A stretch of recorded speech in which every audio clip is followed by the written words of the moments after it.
dicho al comenzar a meditar en esta carta, una de las cartas pastorales, la última, que tiene mucho que ver con ese tiempo que vivimos. Y también otra cosa que encontramos aquí es la vacuna contra la apostasía. Un vencedor, el apóstol Pablo, le transmite a su hijo de la fe, Timoteo, cuál es la forma de poder enfrentar esto que la Biblia llama la apostasía. Estuvimos viendo en los primeros capítulos cómo Timoteo debía enfrentar esta situación como un buen soldado, como un obrero aprobado. Y estuvimos viendo en el capítulo 3 el carácter de los hombres en los postreros días. Aquí en 1 Timoteo, capítulo 6, versículo 11, vemos lo que Dios desea de cada uno de nosotros, nuestra madurez. Y vamos a leer en el nombre del Señor Jesucristo. 1 Timoteo 6, verso 11, dice: mas tú, oh hombre de Dios, huye de estas cosas y sigue la justicia, la piedad, la fe, el amor, la paciencia, la mansedumbre. La palabra de Dios hace énfasis acerca de la importancia de la madurez, Gracias a Dios por los miles que reciben a Cristo cada día. Agradecemos sinceramente a Dios por todo aquel que recibe a Cristo. Pero el anhelo del Espíritu Santo es que cada uno crezcamos.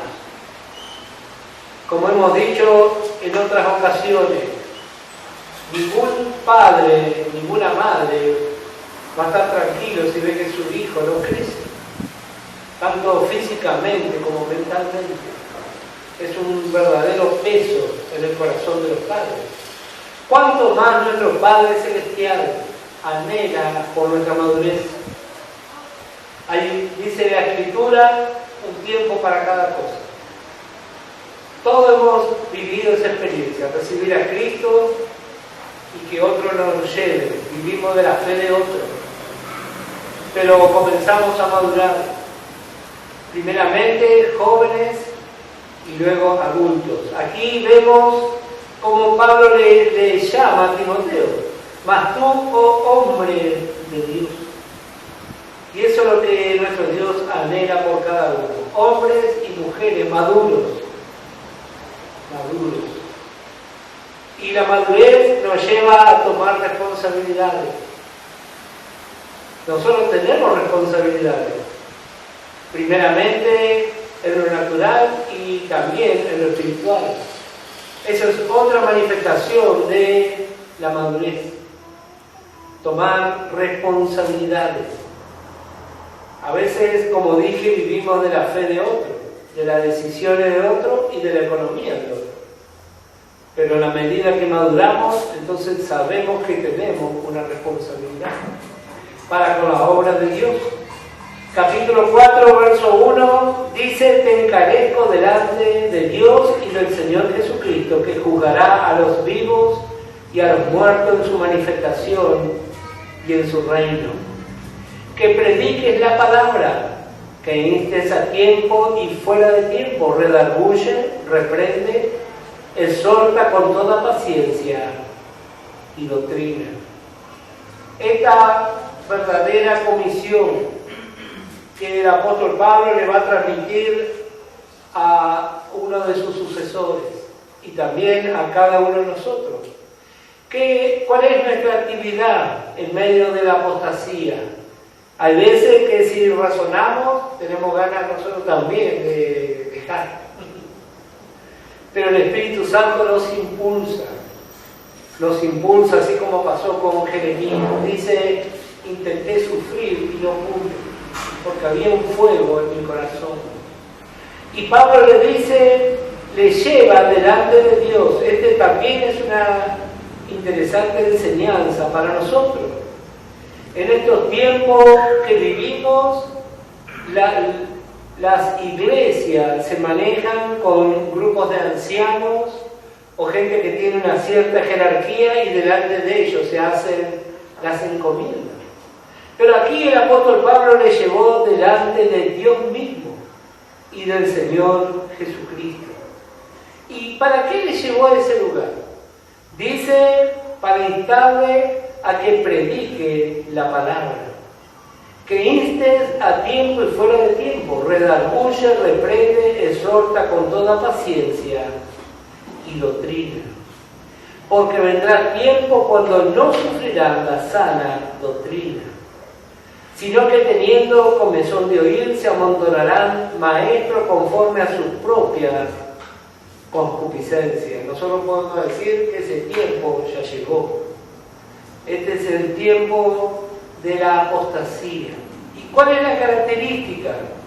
Dice aquí, se amontonarán maestros conforme a sus propios. La palabra concupiscencia significa antojos. Antojos. Eso es lo que el ser humano busca muchas veces en las iglesias. Aquí el apóstol Pablo, en estos primeros versículos, va a hablar acerca de la recompensa de los fieles, la recompensa de los obreros fieles. Dice aquí, estos primeros versículos que leímos: te encarezco delante de Dios y del Señor Jesucristo, que juzgará a los vivos y a los muertos en su manifestación y en su reino. Delante de Dios y del Señor Jesucristo. Juan capítulo 5, versículo 22. Pablo le dice a Timoteo: tener presente en este tiempo de oscuridad y de zozobra que nosotros estamos delante de nuestro Dios y del que va a juzgar a vivos y muertos. La gente, cuando no entiende, dice: yo fui comisionado delante del obispo fulano o de los ancianos, dice, en una reunión. ¿Qué tiene más importancia si no es estar delante de nuestro Dios y del Señor Jesucristo? Ese es nuestro verdadero llamamiento y también nuestra verdadera responsabilidad. Porque, a decir verdad, los hombres son solamente eso, hombres. Pero todos nosotros estamos delante de Dios y del Señor Jesucristo, que va a juzgar a vivos y muertos. Juan 5, verso 22. Dice: porque el Padre a nadie juzga, sino que todo el juicio dio al Hijo, para que todos honren al Hijo como honran al Padre. El que no honra al Hijo no honra al Padre que le envió. Este es el lugar que nuestro Dios le dio al Señor Jesucristo. Él es el juez de vivos y muertos. ¿Qué significa esta expresión? La palabra vivo habla de todo aquel que recibió a Cristo como Salvador, y muerto aquel que rechazó a Cristo como Salvador. Puede haber sido una excelente persona y un excelente religioso condenado. ¿Puede creer eso? Sí, la Biblia te enseña eso. Yo creo que en el infierno hay muchas buenas personas y no le alcanzó para ir a la eternidad con Dios. Vamos a ver un poco más. Versículo 27 de este mismo capítulo 5 de Juan: y también le dio autoridad de hacer juicio por cuanto Él es el Hijo del hombre. Dios le dio ese lugar. Hechos capítulo 10. Hechos capítulo 10. Es interesante, ya que estamos considerando un estudio bíblico, saber interpretar el lugar que cumple cada uno de los integrantes de la Trinidad. Dios el Padre, Dios el Hijo, Dios Espíritu Santo. La Escritura dice que son tres en uno, en un solo sentido, pero cada uno tiene una función distinta.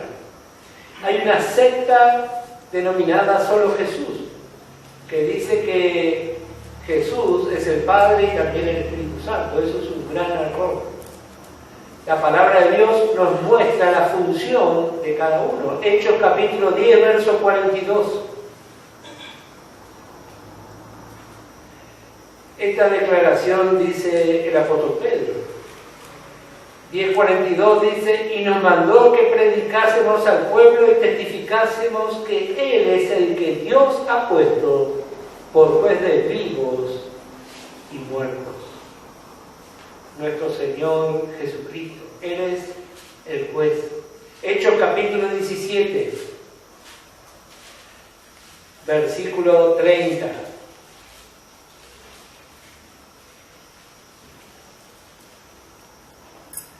Pero Dios, habiendo pasado por alto los tiempos de esta ignorancia, ahora manda a todos los hombres en todo lugar que se arrepientan, por cuanto ha establecido un día en el cual juzgará al mundo con justicia por aquel varón a quien designó, dando fe a todos con haberle levantado de los muertos.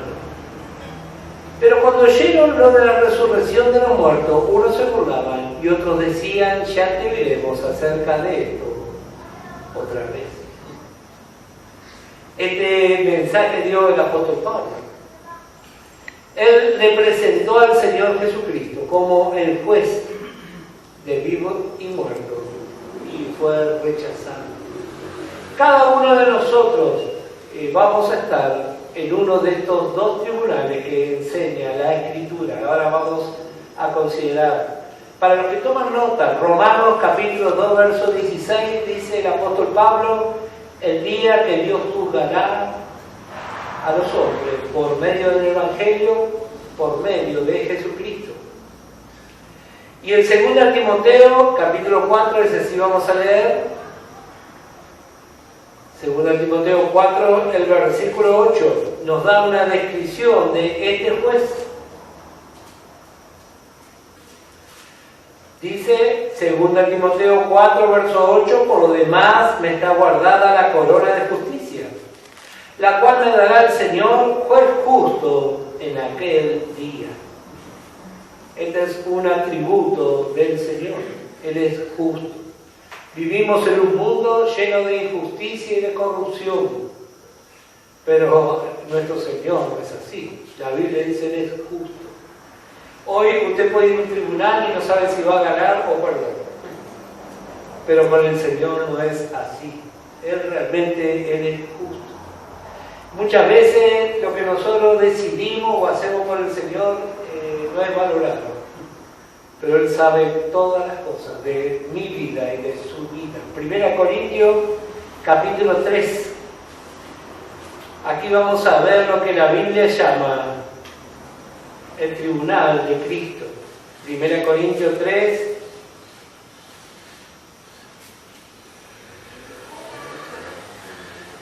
Podemos leer desde el versículo 9. Hay una cosa que vale la pena aclarar. Yo sé que la mayoría lo sabe, pero igual vale la pena llevar en cuenta. Aquí encontramos dos lugares de juicio. Este lugar que estamos considerando ahora, 1 Corintios 3, verso 9 en adelante, la Biblia le llama el tribunal de Cristo. Ningún condenado va a estar en este lugar. Este tribunal es exclusivamente para los hijos de Dios. Y dice así: porque nosotros somos colaboradores de Dios y vosotros sois labranza de Dios, edificio de Dios. Conforme a la gracia de Dios que me ha sido dada, yo como perito arquitecto puse el fundamento y otro edifica encima. Pero cada uno mire cómo sobreedifica. Pablo presenta aquí sus credenciales: perito y arquitecto. El perito, como sabemos, es alguien reconocido por un gobierno para una determinada función. Lo que él dice es inapelable. Y este perito dice perito y arquitecto. Así que alguien especializado en construcción, aplicado a la cosa espiritual. Hay gente que procura desafiar a lo que el apóstol Pablo escribió en su carta inspirado por el Espíritu Santo. Yo pienso que si realmente meditamos, tomaríamos con mucha atención lo que Pablo tiene para decirnos. Él se presenta aquí y dice: yo como perito arquitecto puse el fundamento y otro edifica encima. Pero cada uno mire cómo sobreedifica, porque nadie puede poner otro fundamento. ¿Escuchó? Pablo dice esto. Nadie puede poner otro fundamento que el que está puesto, el cual es Jesucristo. El apóstol Pablo tiene esto para compartir. Él pone el ejemplo de un constructor y dice: el fundamento está ahí. No son las religiones ni los hombres, es Cristo. Este es el fundamento de la fe y también el fundamento de nuestra vida. Son dos cosas distintas. El fundamento de la fe, lo que creemos. Ahora, ¿cómo fundamentamos nuestra vida? Es edificar sobre Cristo. ¿Y qué esto significa? Organizar nuestra vida sobre Cristo. Muchas veces tomamos rápidas resoluciones. No, me voy a ir a tal lugar. Ni pensamos que hay una iglesia donde congregarse. Así que nuestro fundamento se corrió. Ahora estamos apoyados por Irlanda. Especialmente a los jóvenes. Preste atención a ese tipo de cosas. Nuestro fundamento. ¿Y qué más dice? Vamos a leer el verso 10. Conforme a la gracia de Dios que me ha sido dada, yo como perito arquitecto puse el fundamento y otro edifica encima. Pero cada uno mire cómo sobreedifica, porque nadie puede poner otro fundamento que el que está puesto, el cual es Jesucristo. Y si sobre este fundamento alguno edificare oro, plata, piedras preciosas, madera, heno, hojarasca, la obra de cada uno se hará manifiesta, porque el día la declarará. Pues por el fuego será revelada, y la obra de cada uno, cual sea, el fuego la probará. Si permaneciere la obra de alguno que sobreedificó, recibirá recompensa. Si la obra de alguno se quemare, él sufrirá pérdida, si bien él mismo será salvo, aunque así como por fuego. Como dije, en este tribunal son todos salvos. Lo que se va a determinar aquí son los lugares de la eternidad. Usted y yo hoy estamos determinando eso. ¿A qué se refiere la Escritura cuando dice el fuego la probará? ¿Recuerda lo que dice Apocalipsis capítulo 1 cuando Juan le vio al Señor Jesús? ¿Cómo eran sus ojos? De fuego. Así que nuestro juicio va a ser por la mirada del Señor sobre nuestras actitudes, nuestros hechos, nuestras decisiones. ¿Qué dice el Señor de lo que nosotros hacemos? Eso tenemos que preguntar. Hay veces que nos regimos por lo que dicen nuestros compañeros, nuestros vecinos, nuestros familiares. ¿Qué dice el Señor? Eso es lo que tenemos que preguntar. Tomamos decisiones permanentemente. ¿Qué dice el Señor? Apocalipsis capítulo 20, un lugar trágico donde nuestro Dios no desea que nadie vaya a ese lugar. Sin embargo, el ser humano va a ir ahí por su rebeldía. Apocalipsis capítulo 20. Dice Juan en el versículo 11: y vi un gran trono blanco y el que estaba sentado en él, de delante del cual huyeron la tierra y el cielo, y ningún lugar se encontró para ellos. Y vi los muertos, grandes y pequeños, de pie ante Dios. Y los libros fueron abiertos, y otro libro fue abierto, el cual es el libro de la vida. Y fueron juzgados los muertos por las cosas que estaban escritas en los libros según sus obras. Y el mar entregó los muertos que había en él, y la muerte y el Hades entregaron los muertos que había en ellos, y fueron juzgados cada uno según sus obras. Este juicio lleva a mucha confusión cuando no se interpreta correctamente la Escritura. Lo que dice que la salvación se pierde estriban en esta porción, juzgados según sus obras. Pero en este lugar no hay ningún salvo, son todos condenados, porque Juan, ¿qué es lo que vio? Muertos, muertos, grande, pequeño. Ahí encontró, ahí seguramente está Hitler con todos los inquisidores, y también está el buen vecino que nunca hizo nada malo, ahí fue a parar. Grande y chico, pero de muerto. ¿Y qué es lo que hay ahí? Dice, los libros fueron abiertos y otro libro fue abierto, el cual es el libro de la vida. ¿Para qué se abrió ese libro? Porque seguramente más de uno va a decir, pero yo fui una buena persona, yo iba a la iglesia, nunca recibió a Cristo. Van a abrir ese libro y va a estar en blanco. En blanco. Qué triste. Y qué lugar tan terrible para la eternidad. Y termina diciendo que serán juzgados cada uno según sus obras. ¿Saben? El infierno también tiene distintos lugares. Así como la eternidad tiene distintos lugares.